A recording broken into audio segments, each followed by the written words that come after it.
सधैँ उसले चिक्ने बेलामा मेरो पुतीको प्रशंसा गर्ने गर्थ्यो। जब बलुवामै छिर्यो म त मुतिन्जेल भए। कुरा आजभन्दा करिब 10 वर्ष अगाडिको हो। त्यो बेला म 19 वर्षको थिएँ। भर्खरै मेरो एसएलसी सकिएको थियो। एसएलसी सकिएकोले म घुम्नको लागि भनेर झापामा दिदी बिनाजुको घर जाँदै थिएँ।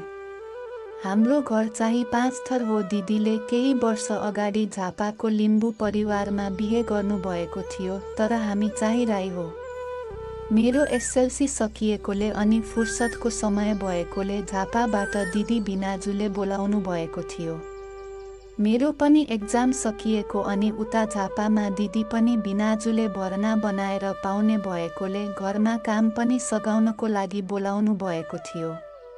बिनाजु केही महिना अगाडि मात्रै विदेशबाट घर आउनु भएको हो। घर आउन बित्तिकै दिदीलाई पाउने बनाइहाल्नु भएछ। हुन त बिनाजु दिदी बिहे गरेको केही दिन नबित्दै विदेशको भिसा लागेर गइहाल्नु भएको थियो। पहिले त दिदीलाई राम्रो चिक्न नपाई नै विदेश गइहाल्नु भयो, तर फर्केपछि भने आउन बित्तिकै पाउने बनाइहाल्नु भएछ। म 5 थरबाट बिहानको बस चढेर झापा झरेँ। लामो समयपछि गाडी चढेकोले होला झापासम्म पुग्दा मलाई गाडीको ह्यान्ड लागेर टाउको दुखिरहेको थियो।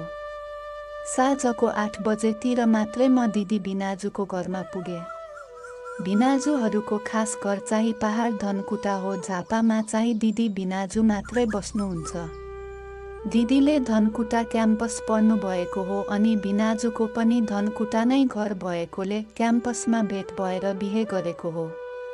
बिनाजु निकै ह्यान्डसम हुनुहुन्छ, तर लास्टै बोका टाइपको हुनुहुन्थ्यो। हुन त म उहाँको साली भएर पनि होला दिदीले नदेख्दा बिनाजुले मलाई जिस्काउने अनि मेरो बुबु निमोट्ने गर्नुहुन्थ्यो। झनै दिदी पाउने भएपछि त दिदीलाई चिक्न नपाएर होला बिनाजु निकै खर्रिएको देखिन्थ्यो।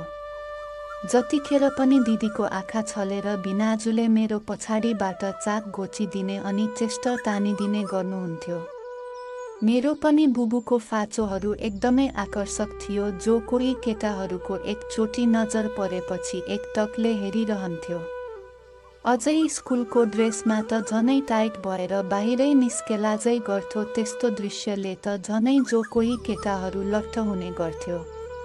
हुन पनि स्कुलको म टप केटीहरूमध्येमा नै पर्थेँ। धेरै केटाहरूले लाइन मार्थे, तर चिकाचिकी भने कोहीसँग पनि भएको थिएन। हुन त मलाई पनि उखरमाउलो भएर आउँथ्यो, तर के गर्ने त्यस्तो समय जुरेको थिएन। मन भए पनि कहिलेकाहीँ आफ्नै हात जगन्नाथ बनाउँदै दिन काट्नु पर्ने बाध्यता थियो।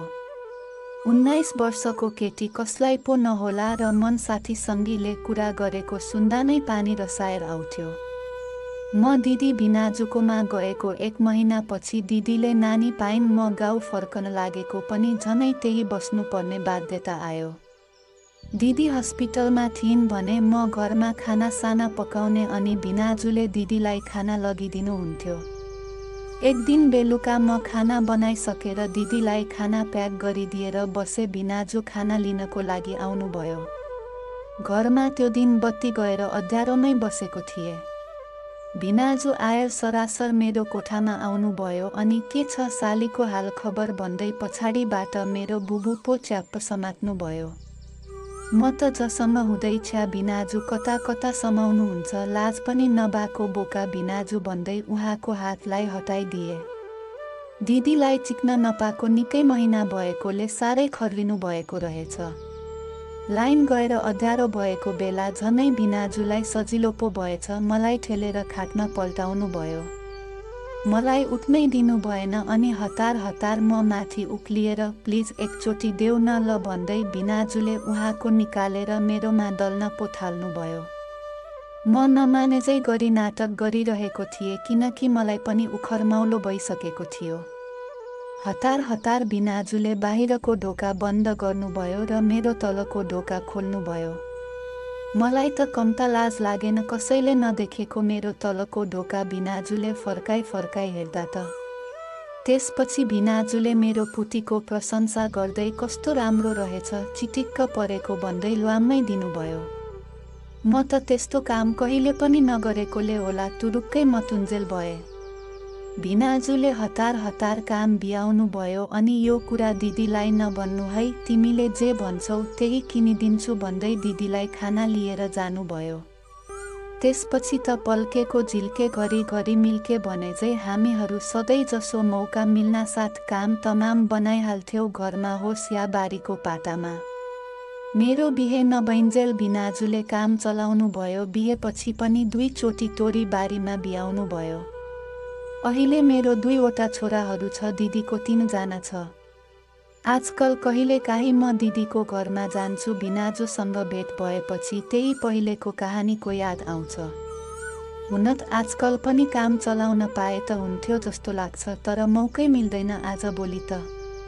यो साली भिनाजु साइनो परेपछि चिकाचिकी भने साह्रो छिटो हुँदो रहेछ।